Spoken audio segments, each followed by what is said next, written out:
Welcome, friends. Today we will do a poem that is the Laburnum Top from class 11th, The Hornbill, written by Ted Hughes. You well know the Ted Hughes, the husband of Sylvia Plath. In reality, the poem is on a laburnum tree having hanging branches and the poisonous seeds.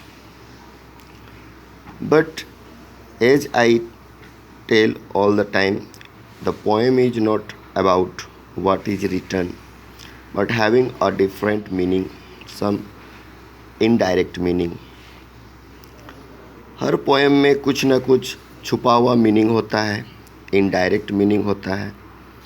और इस poem में Ted Hughes अपनी wife के लिए कुछ message देना चाहते हैं। सिल्विया प्लेथ जो थी, she committed suicide 3 times and at last the third time she passed away।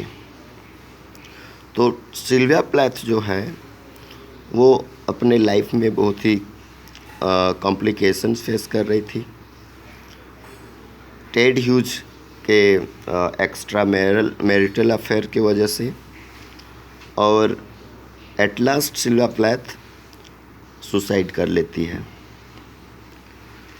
तो इस पोएम में लेबरनम टॉप में टेड ह्यूज अपने वाइफ सिल्विया प्लेथ को रिप्लाई कर रहे हैं, अपने मन की बात कह रहे हैं कि सिल्विया प्लेथ टेड ह्यूज के लाइफ में कितना इम्पोर्टेंस रखती थी।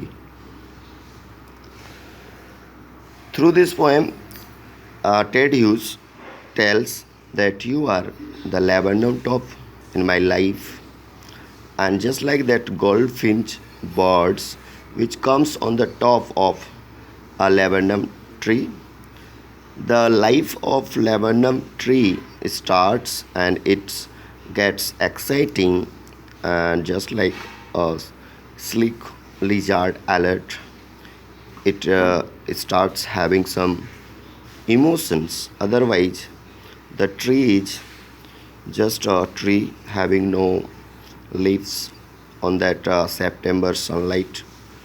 All the leaves fallen, yellowish, seeds fallen. Just like that, the life of Ted Hughes become without his wife, the Sylvia Plath.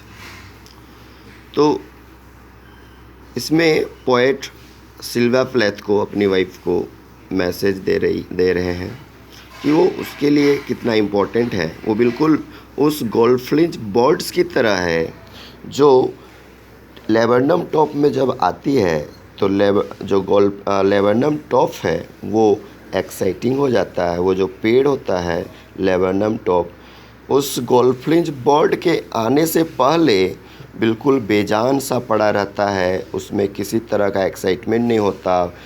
Life में जो लेबरनम टॉप है वो बिल्कुल एक निर्जीव की तरह खड़ा रहता है।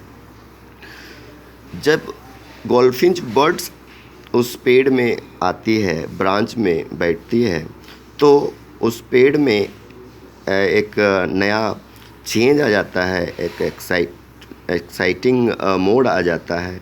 और लाइफ जो है लेबरनम टॉप जो पेड़ है वो बिल्कुल एक्साइटिंग हो जाता है। उसमें फूल लगने लगते हैं, पत्ते हरे हो जाते हैं और जो पेड़ है पूरी तरह से झूमने लगता है। सो कहीं ना कहीं यहाँ पे टेड ह्यूज अपनी वाइफ को एक तरह से श्रद्धांजलि दे रहे हैं, कहकर कि उसके लाइफ में, पोएट के लाइफ में सिल्विया प्लेथ का बहुत ही इम्पोर्टेंट रोल था। Now come to the poem. The laburnum top is silent quite still in the afternoon yellow September sunlight. September का मंथ में जो लेबरनम टॉप जो ट्री होता है वो बिल्कुल शांत होता है, क्योंकि वो जो समय होता है जब सारे पत्ते येलोविश हो जाते हैं, पीले पड़ जाते हैं और सारे जो फल जो बीज हैं वो गिर पड़ते हैं। Till the goldfinch comes with a twitching chirrup. जब गोल्डफिंच बर्ड, एक तरह का बर्ड है goldfinch, you can see below singing bird. Goldfinch जो है वो एक सिंगिंग बर्ड है with yellow feathers on its wings. तो गोल्डफिंच बर्ड के आने पर वो जो पेड़ होता है वो पूरी तरह से लिविंग हो जाता है। इससे पहले एक स्टेचू की तरह खड़ा रहता है वो पेड़। जैसे ही गोल्डफिंच बर्ड आती है उस पेड़ में, तो उस पेड़ में एक जान सा आ जाता है। A suddenness, a startlement at a branch and.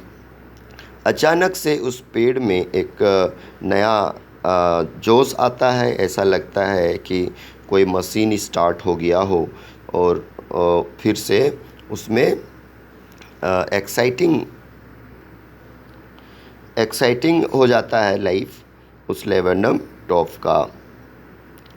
Then sleek as a lizard and alert and abrupt. It is like the lizard sleek alert। यानी ये बताया जा रहा है इस इमेज के ज़रिए कि लाइफ जो होता है बहुत फास्ट हो जाता है लेबेंडम टॉप का ट्री का। चारों तरफ एक तरह से एक्साइटमेंट होता है, खुशियाँ होती हैं, सब कुछ अच्छा हो जाता है।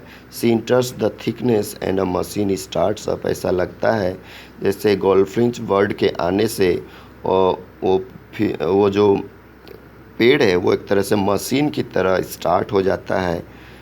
Of chitterings and a tremors of wings and trillings, the whole tree trembles and thrills. पूरा जो पेड़ है वो थ्रिल्स करने लगता है। ट्रेमल्स यानी एक तरह से फीलिंग्स आ जाता है। इससे पहले वो एक निर्जीव, एक नॉन लिविंग थिंग्स की तरह खड़ा रहता है।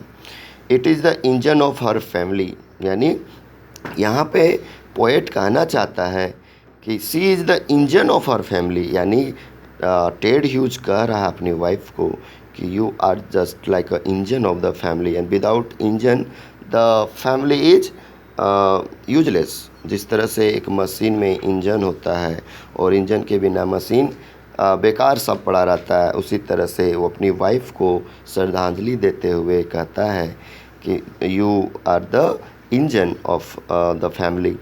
She stokes it full then flirts out of a branch in showing her bird face identity marks. और इस तरह से कुछ देर के बाद वो बर्ड फीड से वहाँ से उड़ जाती है और वो पेड़ फिर से खाली पड़ जाता है। फिर से जो पेड़ है लेबेंडम टॉप फीका पड़ जाता है, बिल्कुल बेजान सा खड़ा रहता है।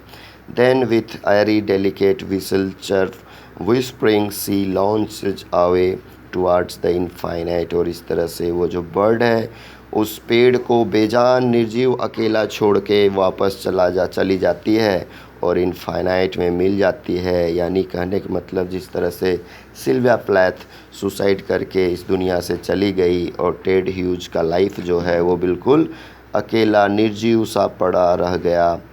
And the laburnum subsides to empty. और इस तरह से जो लेबेंडम टॉप है वो बिल्कुल एम्प्टी, बेकार सा पड़ा रह गया।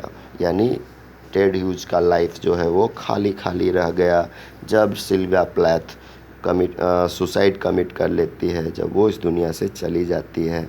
ओवरऑल द पोएम बहुत सिंपल है, छोटा सा है, लेकिन मैसेज इसमें हस्बैंड वाइफ के बारे में बताया गया है।